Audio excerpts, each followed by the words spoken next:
Hi, I'm Esker, and this is Our Life, Beginnings and Always. This is a visual novel with tons of different choices. I'm really excited to get into it. Without further ado, let's just start. Okay, new file. It's so beautiful, and it's free, by the way. There's paid DLC. Would you like gameplay explanation sections to appear? Yes, please. Welcome to Our Life, Beginnings and Always. There are various ways you can customize and interact with the game. This tutorial is an overview of how certain features work. You can read the full tutorial from the main menu to learn about everything in detail. To start off, the game is divided into 4 time periods called steps.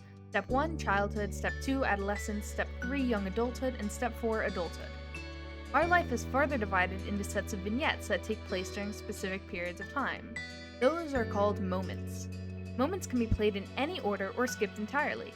You move on to the next step whenever you want by selecting that summer is ending. Steps 1 to 3 include 5 moments each, and even more can be unlocked by purchasing DLC. See, the game's completely free. I'm really excited. And it's also has LGBT characters and tons of customization. Some are out now and other DLCs will release later on. Step 4 is an epilogue and does not include moments. A lot happens over the years that go by, especially in regard to the character you play as. You determine nearly everything about the main character. Name, appearance, personality, pronouns, interests, skills, their relationship with major characters, and so on.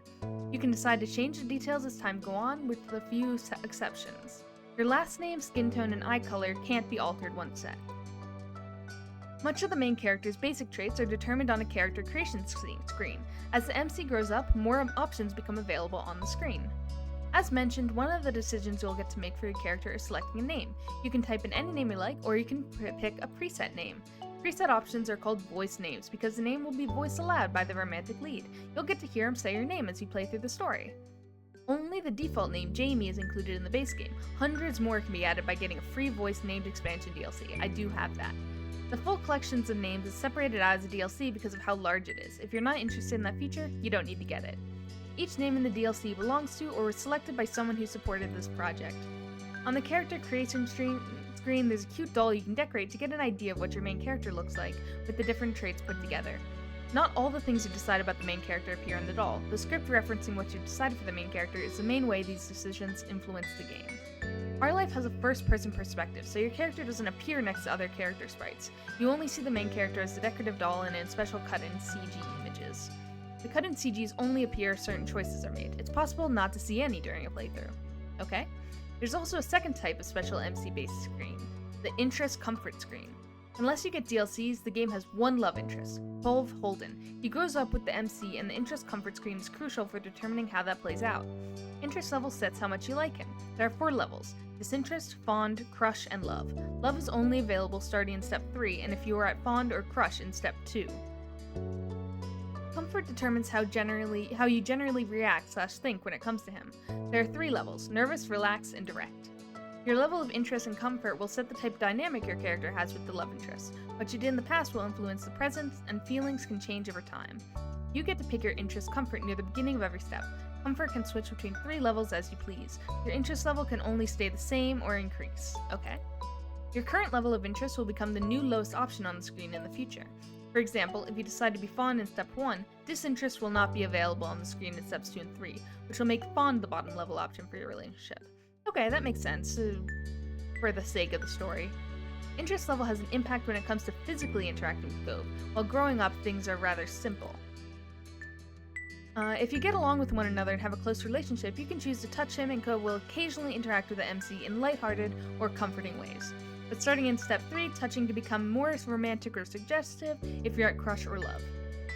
To make sure things go nicely with that, there will be an extra choice to determine initiative level, and a bonus mini tutorial that goes along with the choice to explain that feature in more detail. That's so... Like they didn't have to do that. That's such a important detail, that you can choose your level of physical intimacy with such detail. Basically, even if you decide you like Cove, the game won't force you to act on those feelings. You can always choose not to get together with him, choose not to accept or give romantic gestures, etc.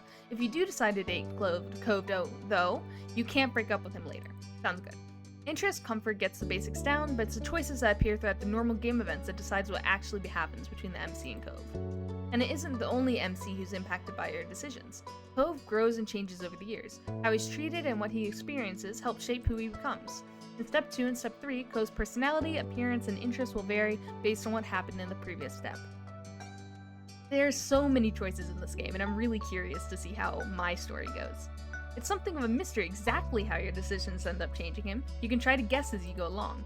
Or if you can prefer, you can also just design your own ideal Cove directly using the Cove Creator option that pops up at the beginning of Steps 2 and 3. Well, no, I don't want to design my own Cove, I want to see how the decisions affect him. Making the choices you want is always more important than making a choice because you feel like you have to in order to get a certain result. Sounds good. When a choice does appear, usually you'll see the hovering cursor over an option shows a certain color, yellow, blue, or green. The colors aren't related to specific points or effects, they're only there to give a bit of insight on the tone or emotion of the choice, since text alone can potentially be read in more than one way. I always love that in a visual novel or a game with dialogue options. Blue tends to be more casual, straightforward, yellow more emotive, reactive, and green less certain, uncommitted. Though there are hundreds of options in our life, and not every choice menu falls in line with that pattern. Picking just one color every time doesn't give a gameplay benefit. Only stick to a certain type if that's what you happen to like, otherwise switch between them freely. Always pick yellow, never pick yellow, pursue romance right from the start, never romance a love interest, be disagreeable or amiable, none of them will lead to a bad ending. You're welcome to enjoy the events and shape the story without reservation, and then if you like, you can play again to discover just something new. There's only ever more good content to discover. We hope you have a nice time with our life, thank you for playing. And so the first thing is to create a character. I already looked at this, so I know exactly how I'm gonna make my character. I am pale, but I'd like to think I'm not that pale. I got a little bit of sun. I'm gonna make it look like me.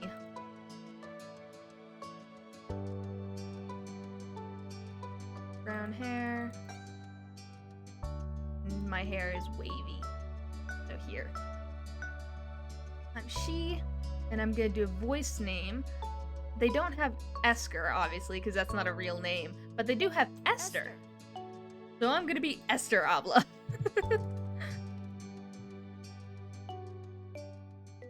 Next page. Birthmarks, that's really cool.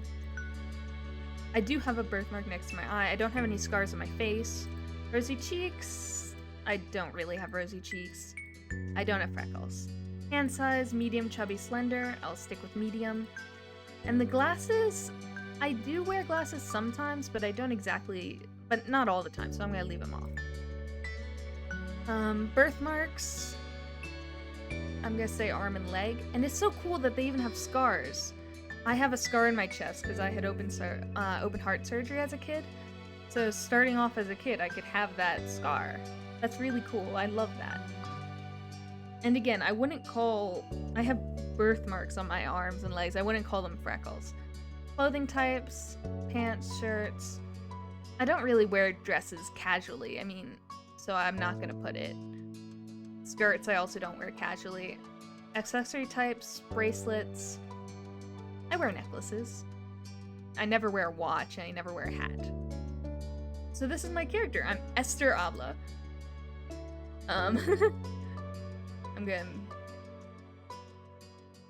click it again to be sure. Esther Abla. Done. And here we go. Summer in Sunset Bird was a special time of year.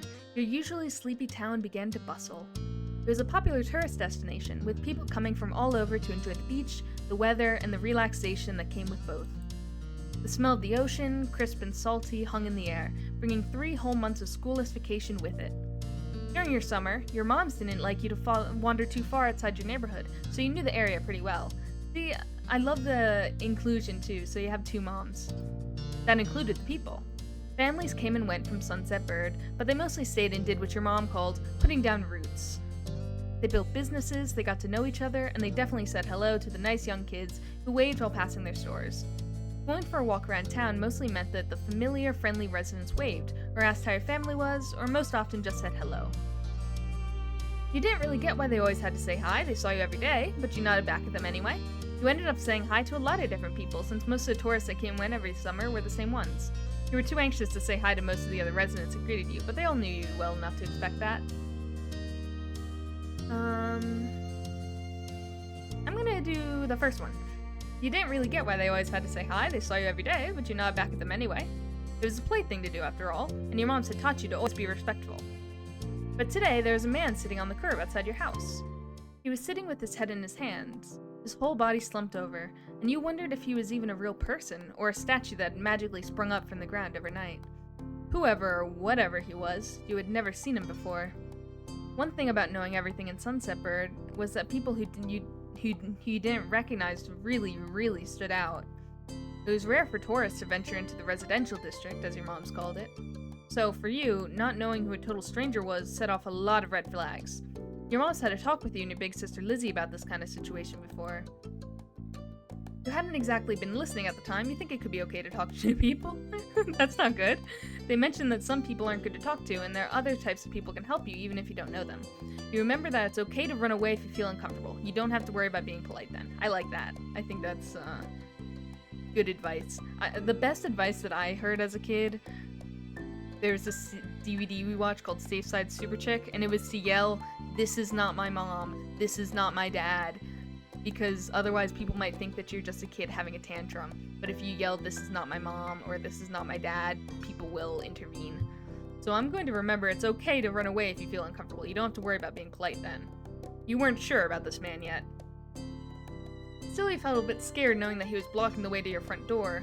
But you were pretty interested. You wanted to know more about what was going on. Whether he was nice or not, you didn't want to be bothered. I feel a bit scared knowing he was blocking the way to my front door. I still feel that. Even now that I'm an adult. As a kid, you slowed down, your mind racing for ideas on how to get past him unseen, but it was too late to escape. There was a split second where your eyes met and you took in a shaky breath, your eyes darting to the sky, pretending to stare at a bird who was hovering nearby. Hey! His voice startled you and made you jump, but you still didn't look at him. The bird landed on top of a nearby gatepost, and its black feathers ruffled against a gentle breeze. Trying to keep your eyes on it was tough, especially when the man stood up and started to make his way towards you. Not wanting to seem too approachable, you folded your arms and stared. I'm gonna be tough. So, do you live around here, or what's your name? You looked the man up and down, taking in his tan skin and relaxed appearance. At least his clothes were relaxed. The way he was acting wasn't. He had sharks on his shorts and a stingray tattoo, and you wondered if he was obsessed with the ocean or something. While he made your assessment, he looked at you expectantly, waiting for an answer to his question. I'm gonna continue to say... nothing. If you do... He rubbed the back of his neck uncomfortably, giving you a small smile. Stranger danger. He reached into his pocket and pulled out a clean $20 bill. It crinkled in his hand as he held it up to you. Even more confused than before, you looked back at him. Well... Could you do me a favor? Nothing bad. Sorry, I should have... let me start over. He cleared his throat and stood up straighter. From where you were standing, it just made him look creepier. I have a son whose name's Cove, who's about your age. You chewed on the inside of your cheek. This guy was definitely obsessed with water. Cove, that seemed like a strange name for an actual living person to you. I thought that was pretty cool. This guy's definitely obsessed with water. He wasn't the only person like that in Sunset Bird. We moved in across the street, see? He gestured towards the house that had been empty for a year, his watch catching the late afternoon sunlight and reflecting off the walls. The gigantic for sale sign was finally gone. You must be Escar Abla, right? I met your moms earlier and they told me you were 8, just like him, so... He shook the $20 bill to bring it back to your attention, a hopeful smile tilting his lips at the corner. Can you try to be friends with the boy? Just give it a chance and you can keep this. He's a good kid, you'll like him. Do you mind? But you've got to keep it a secret too, okay? It wouldn't be friendly to say his dad sent you. You eyed the man, you felt kind of sorry for Cove. I keep wanting to say Clove. Did other kids really get their parents to pay for friendships? I felt kind of sorry for him. This definitely wasn't the normal way kids made friends, you knew that. What'd you say? Want to make a deal? I do not want the money. You took a step back from him, clearly refusing to accept the offer. He deflated enough to notice, but not completely. Are you sure? It won't be so bad. Even if it's just for the summer, that'd be enough. That only made this sound more strange to you. What does it lasting for the summer matter? When it was clear his initial strategy wasn't gonna fly, he tucked the bill into a back pocket and changed the request. I get it. You don't have to. Would you be comfortable with he and I coming by for a normal visit? No money involved. You'd have to ask my mom's. His smile got bigger again. His eyes crinkled at the sides. Of course. No, of course. Sorry. They invited us over earlier, but I'd like to ask you too. Then I guess you can. I'll bring him by tomorrow. I wanted him to meet and greet with the neighbors today, but... well, I don't know where he's gotten off to. He laughed when he said that, but with the way his face looked, you thought he actually wanted to cry. Oh, that poor guy. If you see him, can you tell him to come on home? He's got a pink cast and glasses. You can't miss it.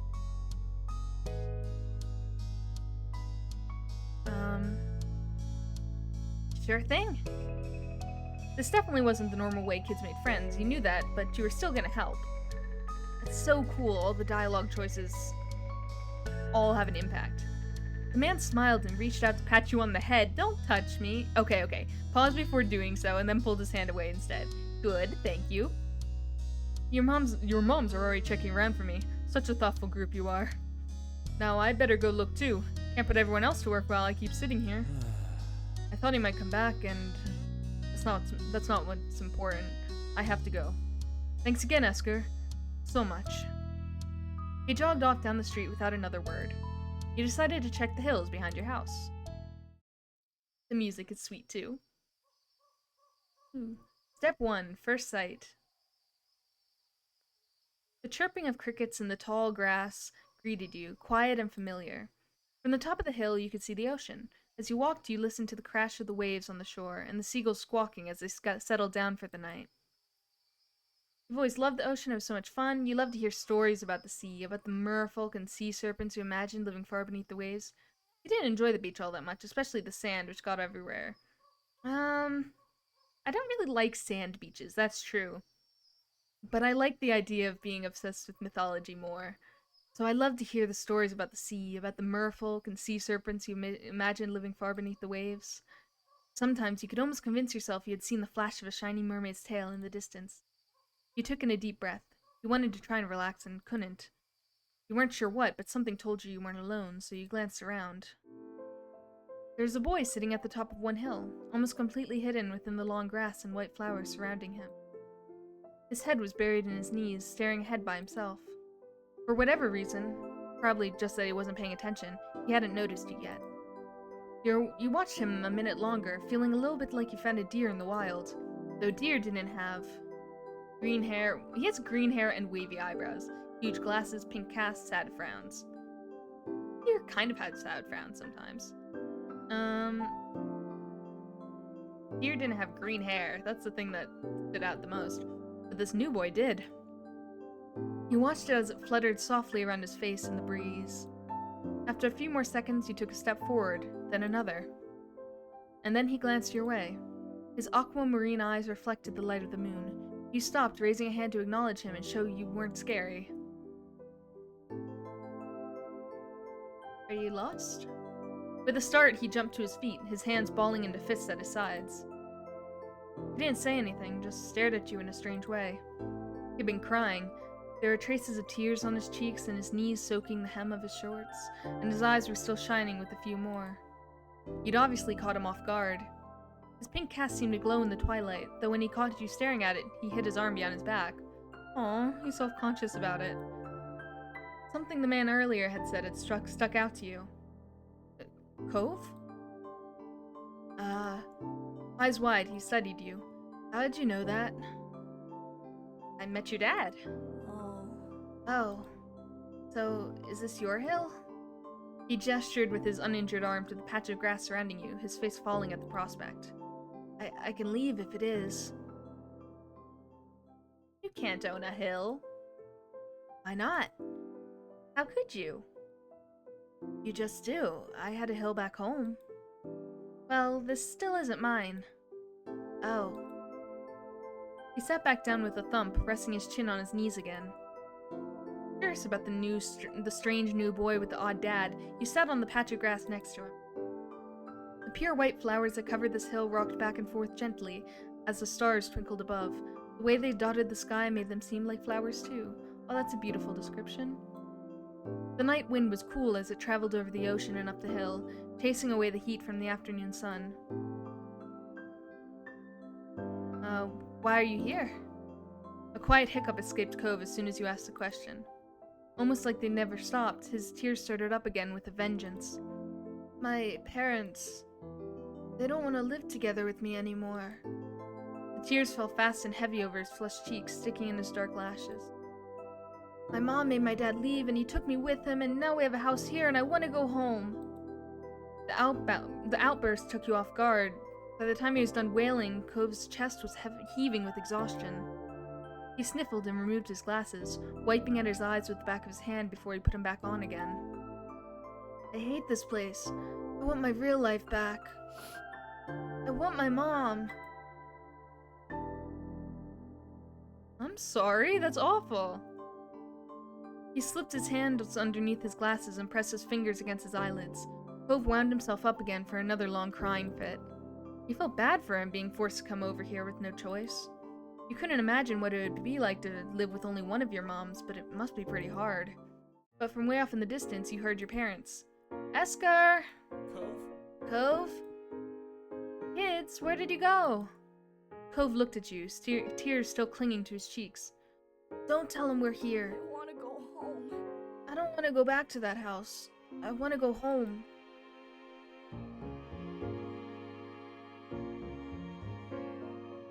It'll be okay.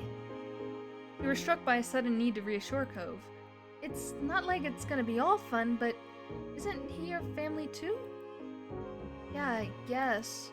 And you can count on him when you really, really need him. You shot him a grin and pushed yourself to your feet. Slowly, Cove stood up with you, still looking a little reluctant. His dad's voice rang out again.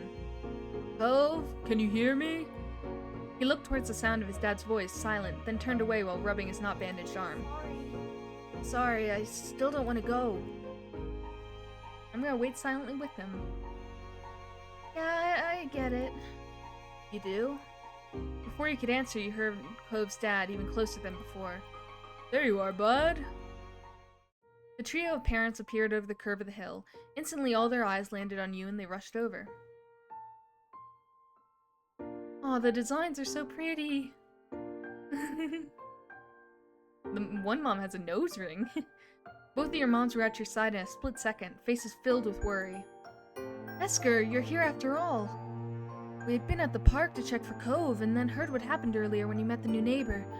I thought you might have gone off further away.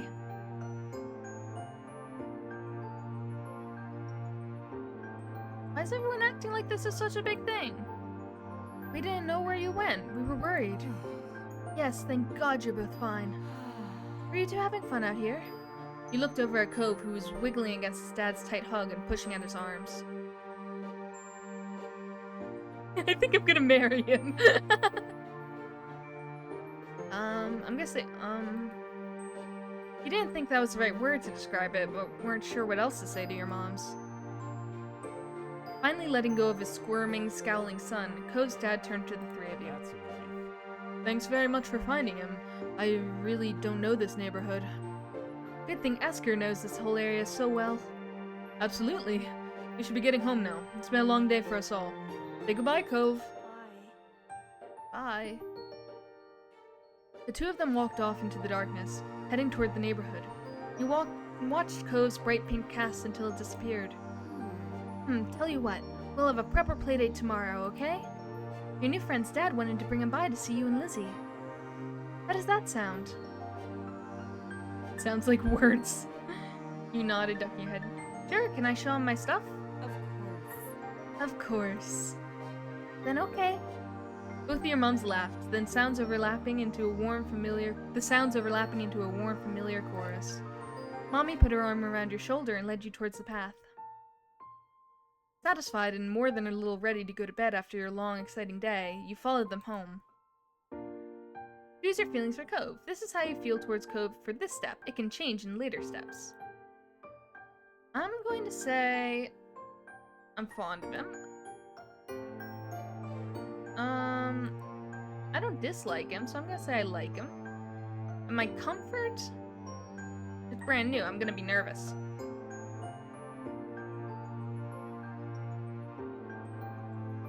I'm gonna say nervous and indifferent.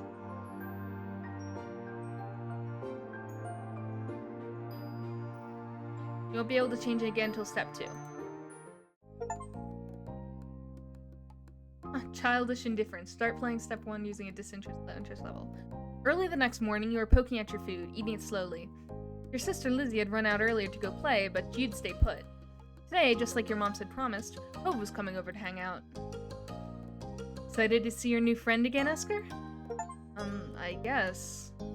Okay. With that said, are you done with your breakfast? Yeah. With all the exasperation an 8-year-old can muster, you looked at your empty cereal bowl and then at Mom. Okay. Okay, attitude kid, we see. Okay, I didn't exactly mean for that. Good job, he should be here soon. Cleanup began, and then on cue, there was a knock. It was hesitant, like the person wasn't sure they were in the right place. Still loud, though. You need to get a more obvious doorbell. I know. Esker, could you get it? Because Mom said so, you wandered over to the door. Hey, Abla family. Thanks for having us. Mr. Holden, as your moms have called him, and his son were here. Cove looked different in the bright lighting of your living room, and when he wasn't crying. With his dad standing in front of him and Mom and Mommy behind you, you and Cove looked at each other. You studied Cove apathetically. This was the parents' plan, not yours. Not seeming any more excited than you were, he just stared back. Ooh, I have a bracelet. I'm going to have a threaded bracelet on my wrist. Do you want to go play in your room, Esker? I mixed it up already. Esker. Sure. So, my room is this way. Okay. Take care. Let us know if you need anything, you two. Have fun, kids. See you. See you later, son. Play nice. You let him into your room, puffing out your chest a little at the sight of your treasures. There were lots of stuffed animals, a cool bed, a window to look out. It was a great room. You hadn't had anyone else to show it off to in a while, but you were really proud of it. You leaned in a little closer to one of your drawings on the wall. I like this. I drew that. Cool. You smiled at him. You were proud of that particular piece of art, and you were glad he noticed it. Yeah, when I was a kid, when I drew something, I really did want people to notice. That meant a lot to me. You turned to look around the room a little more, studying the books on your desk and the pictures on the walls. Started to feel a bit nervous. You felt the atmosphere was kind of awkward. You were glad for the company. You hoped you liked your room. You felt the atmosphere was kind of awkward. You wanted to say something but didn't know what, so you let him keep looking. That was definitely me as a kid. Sometimes I didn't know what to say. Then his eyes landed on a tiny box of beach things you'd collected tucked away by your door. You took a step towards it before hesitating and pointing at it instead. But what's that? A hoard of stuff I found on the beach. Oh. Do you have any driftwood in there? Dragging the box into the middle of the room, you and Cove flopped down next to it. Yeah. You gestured to a piece at the bottom, still covered with specks of sand. Neat. This is a good collection. You got the sense from the tone of his voice that he wasn't just saying it to be nice or to be like Shiloh. He actually meant it. Be like Shiloh. Isn't Shiloh a dog? In like a story? I don't know. That's why I named my Animal Crossing village. I really like the name Shiloh. I think it's really pretty. I think it's from the Bible originally, maybe. Ah, Shiloh is coming over. Shiloh? My sister's friend. He wants to, meet you. Do I have to see him? It'll be okay, I think. Here, I found this shell in a log, and you pulled out a seashell after seashell, explaining where you'd gotten each one and holding them up against the light. There were big ones, small ones, pink, purple, and orange. Most of them you had washed off in the bathroom sink when you brought them home, cleaning off the sand. Over the past few years, you'd even learned some of their scientific names. The collection was so huge and varied that you had lots of funny stories to tell for each of them. I do not have funny stories. Your voice faltered a little bit, but you kept going the best you could. I'd even learned some of their scientific names. You had a whole picture book dedicated to different shells and sea life. You'd learned a lot by flipping through its pages. Apparently fascinated, either by the stories or by the shells themselves, Cove listened with what looked like the full force of his attention. It was a new experience to be the center of such dedicated focus, even if it was only directed at the shells. Kids, come down into the living room! You could tell the idea was making him unhappy, but Mommy wasn't giving him much of a chance to hang around. Cove hadn't been like this meeting you. You guessed it was because he thinks you found each other by accident, not that a parent made it happen. Mr. Holden must be right that telling Cove his dad was part of that would be a bad thing. Before you knew it, you'd both been escorted downstairs and deposited in the living room, ready for Shiloh's visit. The two of you sat side by side on the floor of your home's entryway. I brought the box of shells. I want to keep looking at them. Great. Bust it open. We can keep looking while we wait for Shiloh. Cove reached in and pulled out a big orange shell. Oh. Like he hadn't spoken aloud yet, he turned to you and held it up, his eyes shining. I think this one is the best of them. You can take it. I like a different one best. I can show it to you. I would probably say the second one, but I want to say you can take it. Cove looked at you in surprise, his eyes growing wide. Really? Sure, you like it a lot, right? Uh-huh, but I don't want to take it from you. It's okay. You got the impression he was hesitant to accept something because he didn't know you very well. You insisted. No, it's okay for you. You pushed the shell against Cove's chest, willing him to receive the present, but Cove firmly shook his head and kept his arms tightly at his sides. It was a battle you couldn't win, at least not today. Cove was your neighbor now. Maybe you could give it to him another time. The two of you were still sitting on the floor, looking through your collection of beach findings when the doorbell finally rang. Cove jumped, startled by the sound. Since the person hadn't knocked, you figured it was probably Shiloh. He knew where to look for that. Lizzie's friend? You nodded, but that didn't seem to make Cove feel better. It was already obvious that Cove didn't hide his feelings well. You could tell what he was thinking straight away. This isn't a good idea. I'm sorry, there's nowhere to go. He's at our only door, and if you go upstairs, he'll find you. Cove glanced around the room, his eyes wide, and finally paused with his gaze locked onto the back of the house. I can go out the window. He was already walking towards it. Scrambling to think of something to say, he stepped forward, then paused. You want to break your other arm? Shiloh is the least scary person alive. Cheer up, Shiloh's gonna like you. Please don't get hurt. I'll come with you. Good idea, let's go.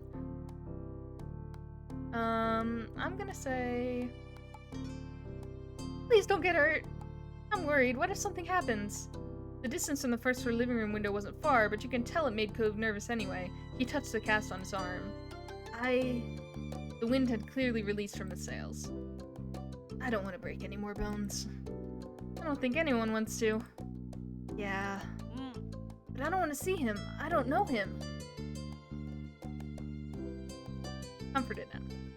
You're right. Meeting people is really hard. I'm sorry. Thanks. Shiloh poked his head into the living room. It was impossible to know for sure if he'd heard what you'd been saying or not, but you guessed that he had. Hi. Hi, Esker! Aw, Shiloh's so cute, I love his freckles! And hi, Cove. Cove shot you an uneasy glance. Hi.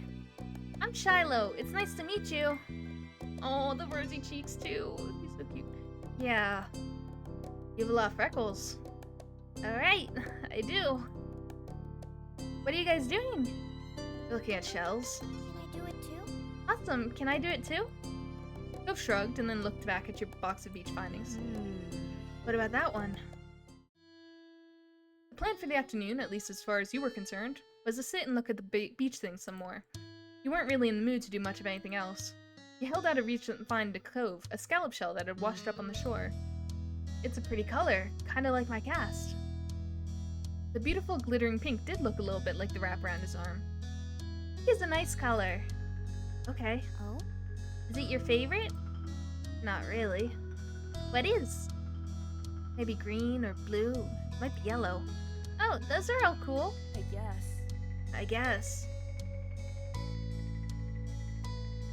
I like those colors too, I'll be agreeable. Awesome! Like usual, it didn't take long for Shiloh to get fidgety. Aw. Lizzie was his favorite. Without her around, Shiloh didn't seem to know what to do with himself. And Cove wasn't like your sister. He wasn't that much like you either. Is Lizzie coming back? Don't know. Aw.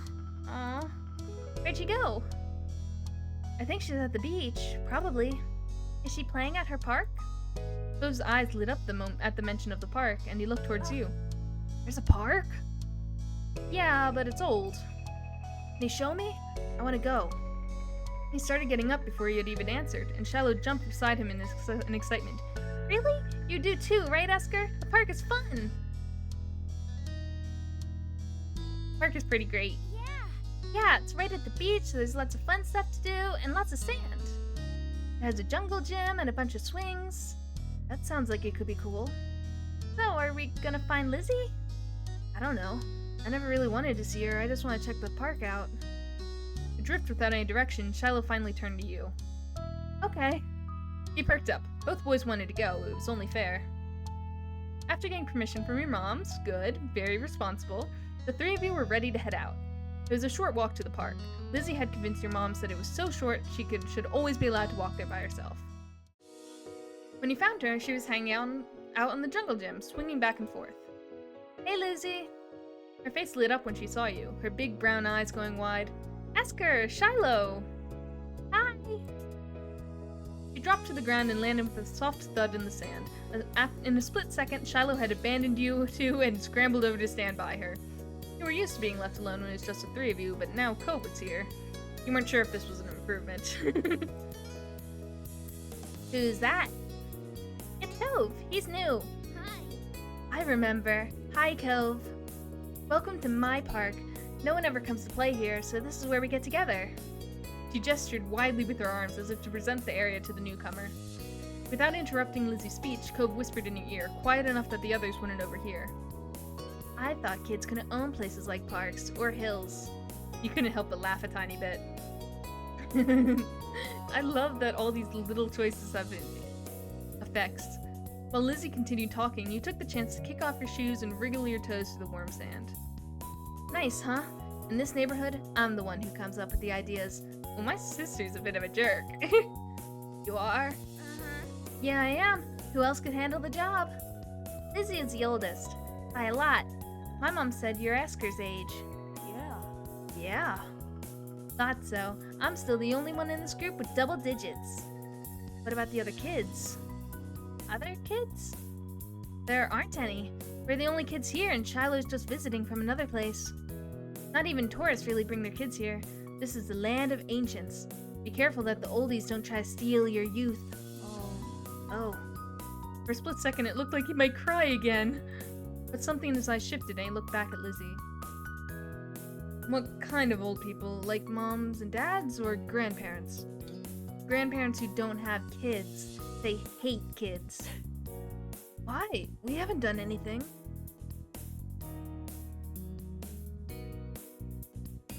Only some of them don't like kids. You interjected quickly, hoping Lizzie wouldn't take things too far. Cove sniffled, his forehead creasing with worry.